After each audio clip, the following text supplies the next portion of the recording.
Cricket বিশ্বে সাকিব আল হাসানের নাম শোনেনি এমন একজনকে খুঁজে পাওয়া খুবই মুশকিল। টি-20-র অগ্রগতি, সামনের দিকে এগিয়ে যাওয়ার চ্যালেঞ্জ এবং পিছনে ফেলে আসা স্মৃতি আরেকবার মনে করিয়ে দিলেন এই ফরম্যাটের নতুন কাপ্তান সাকিব আল হাসান। কলকাতায় ওয়ান ইন্ডিয়াকে দেয়া এক সাক্ষাৎকারে সাকিবের চোখে এখনকার বাংলাদেশই সেরা বাংলাদেশ। এখানে বাংলাদেশ দল সম্পর্কে জানতে চায় ভারত। টাইগারদের ক্রিকেট ইতিহাসে যুগে যুগে অনেক দলেই ছিল, কিন্তু বর্তমান দলকে ইতিহাসের সেরা দল হিসেবেই বাছলেন বিশ্বসেরা অলরাউন্ডার সাকিব আল হাসান।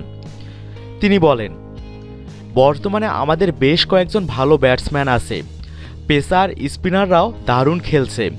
আমি মনে করি বর্তমান দলটা আমাদের ক্রিকেটের এখন পর্যন্ত সেরা দল।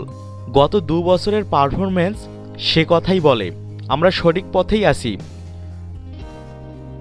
টি-20-র অধিনায়কত্বের দায়িত্ব পালন করা মোটেও সহজ নয়, রীতিমতো চ্যালেঞ্জ হিসেবে দেখছিলেন সাকিব। এ প্রসঙ্গে সাকিব বলেন, সব দায়িত্বেই একটা চ্যালেঞ্জ।